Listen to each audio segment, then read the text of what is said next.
শুধুমাত্র কলা, রুটি আর একটু আটা দিয়ে কিন্তু তোমরা এই মজার রেসিপিটা বাড়িতেই ঝটপট করে নিতে পারবে।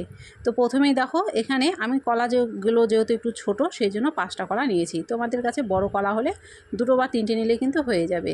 তারপরে কয়েক টুকরো দেখো দোকান থেকে কিনে আনা রুটি দিয়ে দিলাম স্বাদ মতো চিনি, আর দিয়ে দিলাম এর মধ্যে দুধ। তো এবারে এটাকে একটু সেদ্ধ করে নেব। তো সেদ্ধ করার জন্য আমি ঢাকনা দিয়ে দিচ্ছি। বেশিক্ষণ লাগবে না, 2 থেকে 3 মিনিট সেদ্ধ করলেই কিন্তু হয়ে যাবে। তো দেখো 3 মিনিট পরে আমি এখানে ফিরে এলাম, আর খুব ভালো করে কিন্তু এটা ফুটতে লেগে গেছে। তারপরে এরকম একটা কাঁটা চামচের সাহায্যে কলা আর রুটিগুলোকে আমি এরকমভাবে ম্যাশ করে নেব। এই সময় কিন্তু আমি গ্যাসের ফ্লেমটাকে একদম কম করে দিয়েছি। তো এগুলো খুব ভালো করে দেখো আমি কিন্তু ম্যাশ করে নিয়েছি। এখন আমাদের লাগছে আটা। আমি আটা ব্যবহার করছি, তোমরা চাইলে কিন্তু ময়দাও ব্যবহার করতে পারো। তো এখানে আটা দিয়ে দিলাম পরিমাপ মতো, দিয়ে এটাকে খুব ভালো করে মিশিয়ে নেব।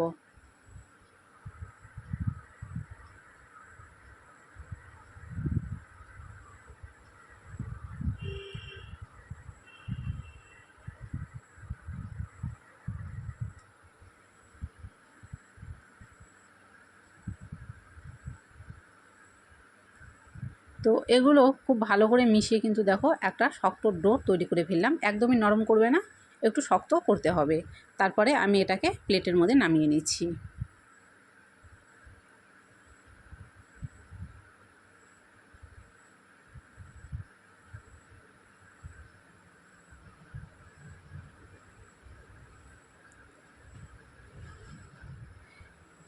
একটু ঠান্ডা করে নেব। ঠান্ডা করে নেওয়ার পরে এভাবে কিন্তু একটু মেখে নেব। আর তোমাদের যদি এটাকে নরম মনে হয় তোমরা এর ওপরে আর একটু আটা ছড়িয়ে দিয়ে কিন্তু মেখে নিতে পারো। তো দেখো সুন্দর একটা ডো কিন্তু এখানটায় তৈরি হয়ে গেল। তারপরে আমি এখানে হাতে তেল লাগিয়ে নিলাম, আর এখান থেকে একটু করে ডো নিয়ে এখন আমি ডিজাইনগুলো করে নেব। তো তোমরা তোমাদের ইচ্ছা মতো কিন্তু ডিজাইন এখানটাই করে নিতে পারো। তো আমি প্রথমে দেখো এরকম হাতের মধ্যে একটু ডো নিয়ে গোল করে আমি এখানে একটা বোতলের মুখ নিয়েছি। তো সেটা দিয়ে এইভাবে আমি ডিজাইন করে নিচ্ছি।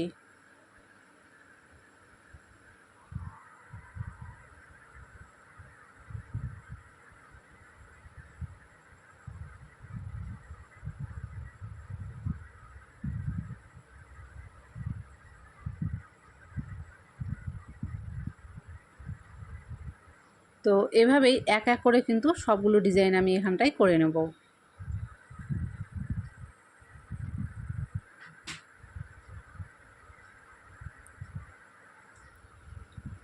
সবগুলো ডিজাইন আমাদের এখানটায় তৈরি করা হয়ে গেছে।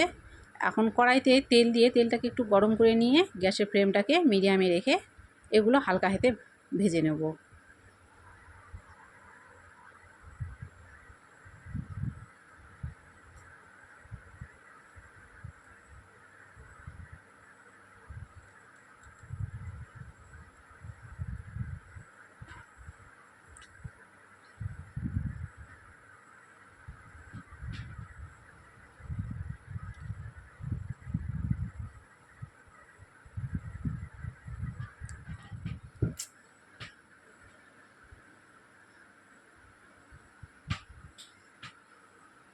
তো এইভাবে কিন্তু আলতো হাতে এপাশ ওপাশ করে এগুলোকে ভেজে নিতে হবে।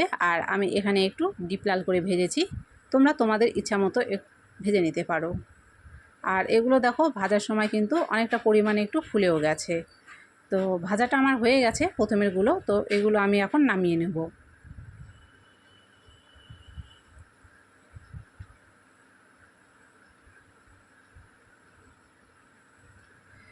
ঠিক পরের পিঠাগুলোও কিন্তু আমি ঠিক এই একই রকমভাবেই ভেজে নেব। সবগুলো পিঠা আমার ভাজা হয়ে গেছে, আর আমি এখানে দেখো সাজিয়ে দিয়েছি। তো আজকের এই দুধ কলা রুটি দিয়ে তৈরি পিঠাটা তোমাদের কেমন লাগলো অবশ্যই জানিও। ভালো লাগলে অবশ্যই লাইক করে দিও, ভিডিওটাকে শেয়ার করে দিও, চ্যানেলটাকে সাবস্ক্রাইব করে দিও।